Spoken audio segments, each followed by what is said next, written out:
Le rire d'un enseignant a failli briser la fierté d'un enfant, mais la vérité est entrée en portant un badge de la NASA. Avez-vous déjà eu un moment où une mauvaise odeur flottait dans l'air? Quelque chose qui a été dit et qui a instantanément changé l'énergie dans une pièce? C'est exactement ce qui s'est passé à l'école élémentaire Prescott, dans la classe de 3e année de Madame Worthington à Chandler, en Arizona. C'était la semaine des carrières, l'une de ces choses annuelles où les enfants sont assis en tailleur sur un tapis de lecture tandis que les parents défilent en tenant des accessoires comme des stéthoscopes, des casques de chantier ou des ordinateurs portables. Certains enfants rayonnaient de fierté, d'autres se repliaient sur eux-mêmes, mais tout le monde attendait cela avec impatience. Cela a brisé le rythme des tests d'orthographe et des tables de multiplication. Jalen Brooks, 8 ans, rebondissait pratiquement sur son siège ce matin-là. Petit pour son âge, mais vif comme une attaque. Il avait cette façon de parler avec les yeux écarquillés, comme si chaque mot comptait. Et aujourd'hui, chaque mot l'a fait. Son père était censé arriver plus tard dans l'après-midi.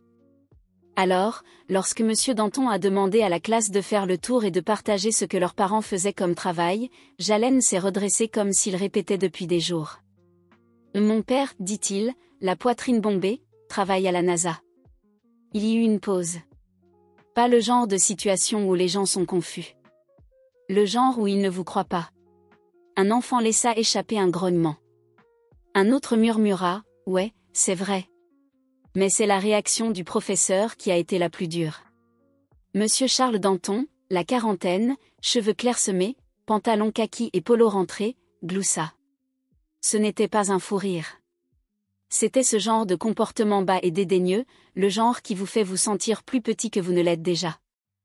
La NASA, hein, dit-il, en haussant les sourcils comme si Jalen venait de prétendre que son père construisait des fusées dans l'arrière-cour. C'est tout à fait imaginatif, Jalen. Peut-être que la prochaine fois, nous viserons quelque chose de plus réaliste.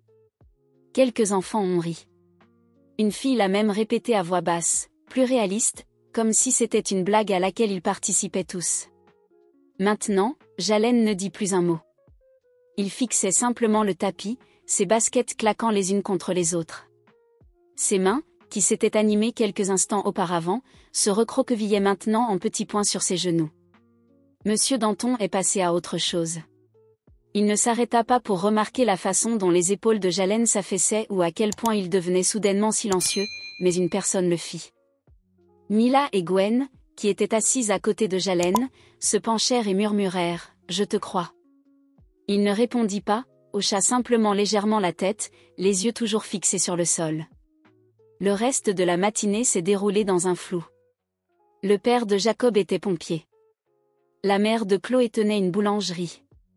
Les parents allaient et venaient, applaudissaient, remerciaient, s'embrassaient, mais Jalen restait assis là, essayant de disparaître dans le tapis. Au déjeuner, il a à peine touché à son sandwich. Il n'a pas ri quand les autres garçons ont commencé à faire des danses idiotes près des distributeurs automatiques. Il n'a pas couru vers les swings comme il le faisait habituellement parce que quelque chose à ce moment-là est resté gravé dans sa mémoire. Pas seulement le rire, pas même le doute. C'était la facilité de la chose. Avec quelle rapidité un homme adulte, quelqu'un censé l'encourager, l'a-t-il abandonné sans hésiter? Mais ce que M. Danton ne savait pas, c'était ceci.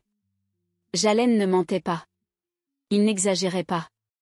Il ne l'avait pas inventé parce que ça avait l'air cool. Tout ce qu'il a dit était vrai. Son père était ingénieur en aérospatial. Il travaillait sur un projet de relais de communication vers Mars depuis 1 an. Il portait un badge de la NASA tous les jours. Et plus que cela, il en était fier. Jalen aussi. Mais à ce moment-là, rien de tout cela n'avait d'importance. Parce que pour la personne qui se tenait devant la salle, l'idée qu'un tel homme puisse être son père ne semblait tout simplement pas possible. Mais la journée n'était pas encore terminée, et quelqu'un était sur le point d'entrer dans cette salle de classe et de tout changer. 3 jours avant la semaine des carrières, Jalen était dans le garage avec son père pour aider à nettoyer les bacs de vieux câbles et fils. Eh bien, il regardait surtout. Il était assis sur une caisse de lait renversée avec une Capri Sun dans une main et une question prête toutes les 2 minutes.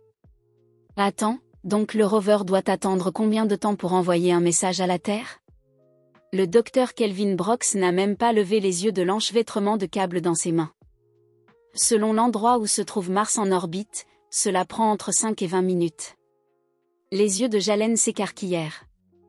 C'est comme envoyer un SMS à quelqu'un qui a un très mauvais service. Kelvin rit. Exactement comme ça. L'espace a un Wi-Fi terrible. C'était le genre de moment préféré de Jalen. Le genre simple. Pas de grands discours, pas de leçons compliquées, juste de petits moments avec son père où la science devenait drôle et les choses difficiles avaient du sens parce que quelqu'un était prêt à les expliquer. Le docteur Brox était le genre d'homme qui pouvait faire réfléchir une pièce simplement en entrant. Mais à la maison, il parlait doucement. Ses mains étaient toujours en train de taper, de tenir un outil ou de reposer sur les épaules de Jalen. Son travail était intense. Fils, système, équation. Mais quand il s'agissait de son fils, il s'assurait de tout décomposer pour que même un élève de 3e année puisse se sentir intelligent. À l'heure du coucher, Jalen a apporté l'un des dossiers de la NASA du bureau de son père dans sa chambre. Il l'a posé sur le lit comme si c'était un trésor. « Puis-je leur montrer ça à l'école ?» demanda-t-il. Kelvin regarda le dossier. « Je ne pense pas que j'ai le droit d'apporter des informations classifiées lors d'une présentation, mon pote. Pas même une petite page. » Kelvin s'assit à côté de lui. « Vous n'avez pas besoin du dossier. Tout ce dont vous avez besoin, c'est de votre voix. Dis-leur simplement ce que je fais. Et dis-leur que tu es fier. » Jalen hésita. « Et s'ils ne me croient pas ?» Kelvin s'appuya sur un coude. « Là alors c'est leur problème, pas le tien. » « Mais que se passe-t-il s'ils rient ?» Kelvin marqua une pause. Il n'était pas du genre à édulcorer les choses. Il savait à quoi pouvait ressembler le monde, surtout pour les garçons qui ressemblaient à son fils. « S'ils rient, dit-il, garde la tête haute et rappelle-toi que la vérité n'a pas besoin d'applaudissements. Il faut juste le dire. » Jalen hocha lentement la tête. Il ne l'a pas entièrement compris, mais il y a cru. Cette nuit-là, il a écrit tout ce qu'il voulait dire pendant la semaine des carrières. Il a griffonné des mots comme orbite, vaisseau spatial, relais vers Mars et lettres à bulles. Il a dessiné son père tenant la Terre dans une main et un satellite dans l'autre. Il avait hâte de le dire à sa classe. Il avait hâte de leur montrer enfin qui était vraiment son père. Il l'a même pratiqué devant le miroir de la salle de bain le matin même, pointant du doigt comme son père le faisait quand il lui expliquait comment les choses fonctionnaient. J'ai même lancé une blague sur le Wi-Fi spatial. Mais rien de tout cela n'avait d'importance au moment où M. Danton riait. Et au déjeuner ce jour-là à l'école, Jalen n'a dit à personne ce qu'il avait préparé. Il a déchiré la photo avant la récréation, l'a froissée et l'a fourrée au fond de son sac à dos. C'est étrange de voir comment l'excitation peut se transformer en embarras en moins d'une seconde. Un instant, vous êtes au sommet du monde, et l'instant d'après, vous comptez les minutes jusqu'à ce que vous puissiez rentrer chez vous et oublier tout ce qui s'est passé. Kelvin ne savait encore rien de tout cela. Il avait enchaîné les réunions toute la matinée pour préparer un diaporama qu'il prévoyait de montrer à la classe. Quelque chose d'amusant et adapté aux enfants. Il y avait des dessins animés de fusées et des images de Mars, mais sa diapositive préférée était la dernière. C'était une photo de lui et Jalen au Jet Propulsion Lab de la NASA, tous deux portant des badges assortis et souriant d'une oreille à l'autre. Mais de retour à l'école élémentaire Prescott, Jalen ne souriait plus, car parfois, il suffit d'un seul commentaire de la mauvaise personne pour qu'un enfant commence à tout remettre en question. Le reste de la journée s'est traîné.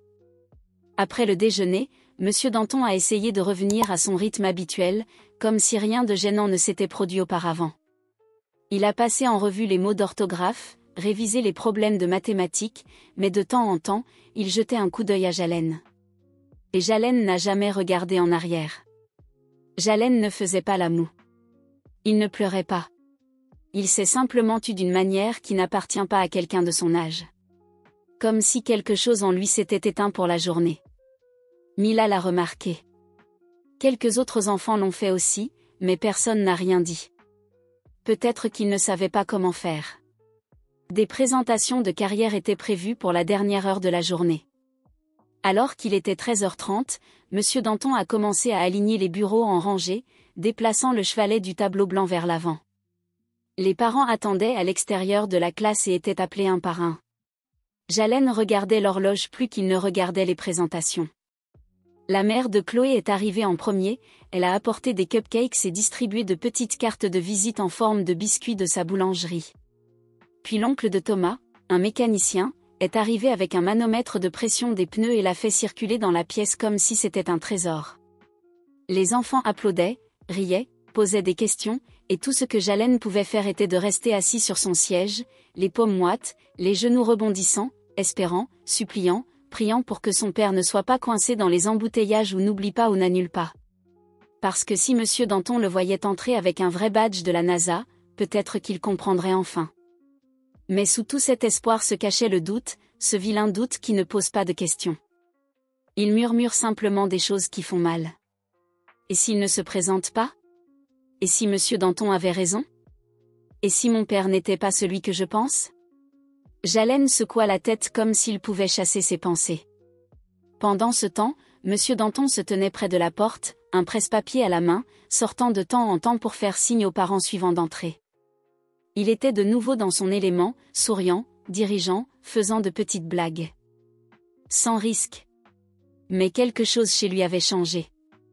Lorsqu'il appelait d'autres enfants, il jetait un ou deux coups d'œil à Jalen.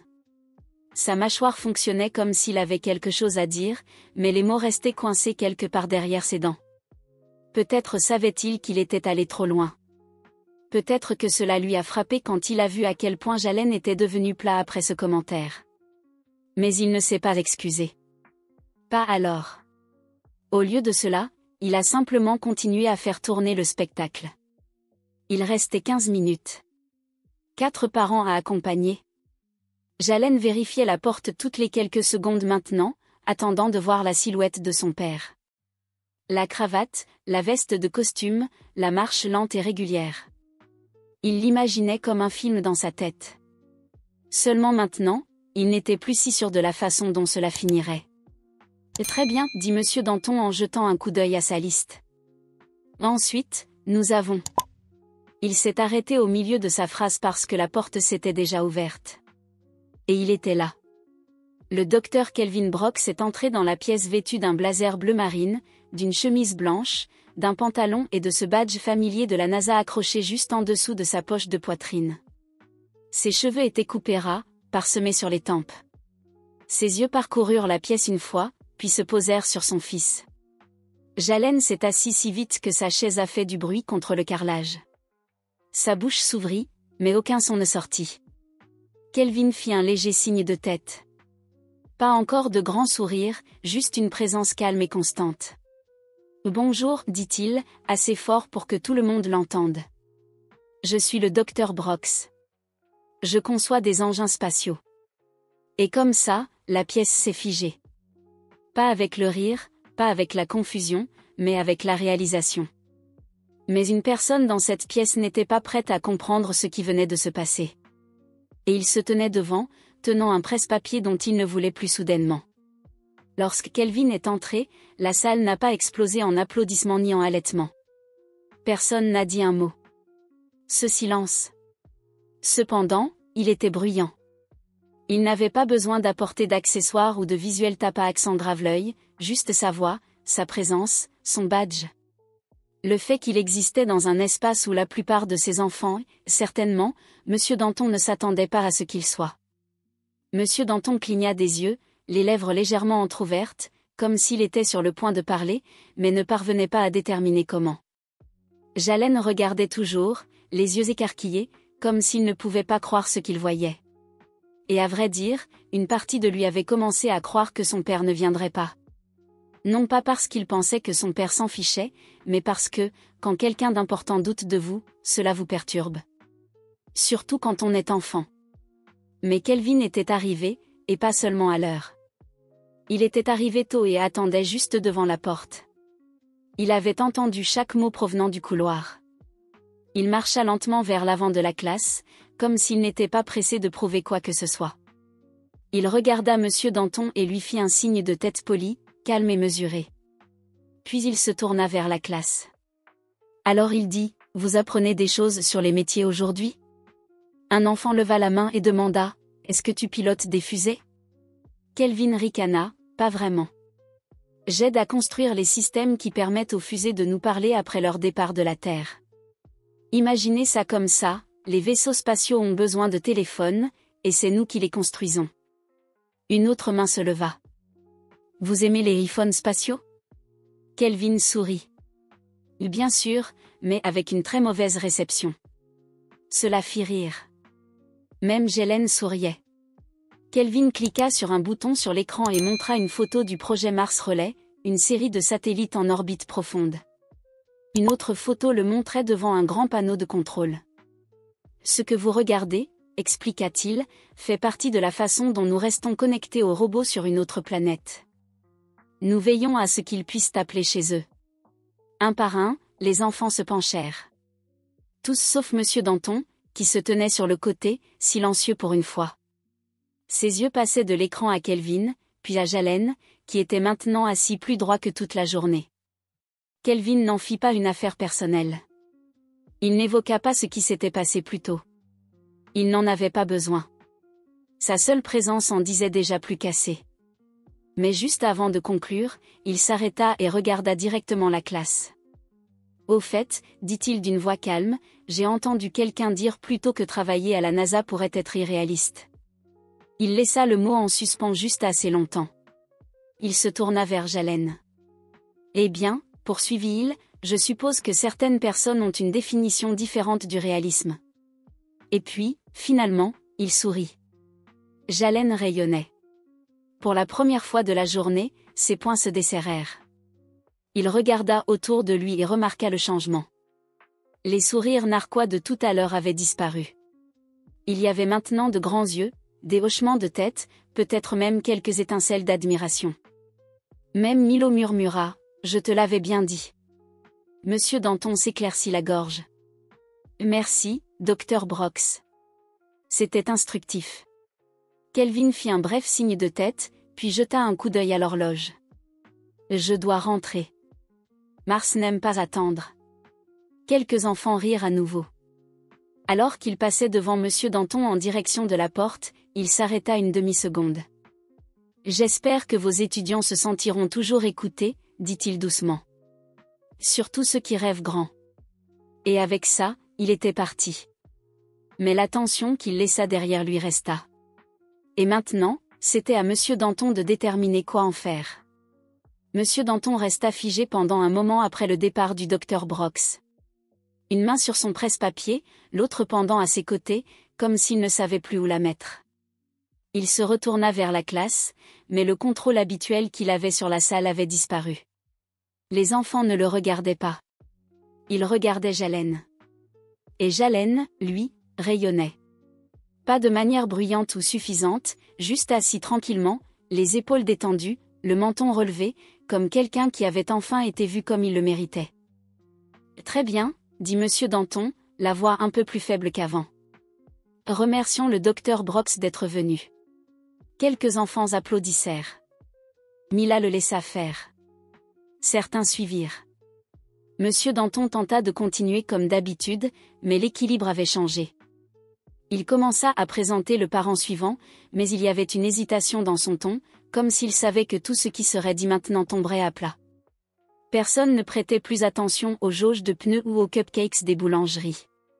Tout le monde venait de voir entrer un homme qui brisait toutes les hypothèses qui planaient dans cette classe toute l'année. Après la présentation finale, Monsieur Danton renvoya les enfants pour qu'ils fassent leurs bagages, les sacs à dos fermés, les chaises frottées contre le carrelage. Le bruit habituel de fin de journée remplissait la pièce, mais Jalen ne bougeait pas. Il était simplement assis à son bureau, les mains soigneusement jointes, attendant. Lorsque la plupart des enfants furent sortis et que le bruit dans le couloir commença à s'intensifier, Monsieur Danton s'approcha. Il se tenait à côté du bureau de Jalen, déplaçant son poids d'un pied à l'autre. « Et, commença-t-il, presque trop désinvolte. Ton père semble être un gars plutôt intelligent. » Jalen leva lentement les yeux. « Il l'est. » Monsieur Danton hocha la tête. « Je peux voir ça. Je voulais dire que j'ai peut-être anticipé plus tôt. » Jalen ne répondit pas. Monsieur Danton s'éclaircit la gorge. « Ce que je voulais dire, c'est que parfois, les enseignants, les gens font des erreurs. Nous ne nous rendons pas toujours compte que quelque chose que nous disons est faux. Gélène le fixa une seconde, puis dit, « Mais tu as ri. » Cela eut l'effet escompté. Le visage de Monsieur Danton se crispa. « Ouais, admit-il. Je l'ai fait et j'en suis désolé. Ce n'était pas bien. J'aurais dû écouter. » Gélène n'hocha toujours pas la tête. Il ne tenta pas de lui faciliter la tâche. Monsieur Danton finit par dire, « J'espère que tu me donneras une chance de faire mieux. » Gélène se leva lentement, jeta son sac à dos sur une épaule et se dirigea vers la porte. Juste avant de partir, il regarda par-dessus son épaule et dit, « Ce n'était pas ton imagination. C'est vraiment mon père. » Et puis il sortit.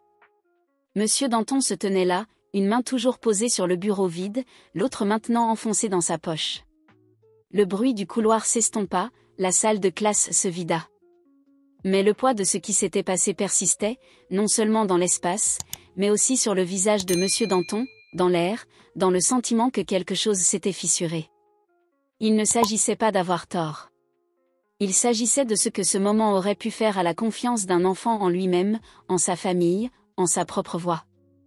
Et maintenant, Monsieur Danton ne pouvait plus s'empêcher d'entendre l'écho de ce qu'il avait dit, peut-être que la prochaine fois, nous viserons quelque chose de plus réaliste. Ce n'était pas juste un commentaire. C'était une limite qu'il avait essayé d'imposer à l'imagination d'un enfant. Et cela s'est retourné contre lui.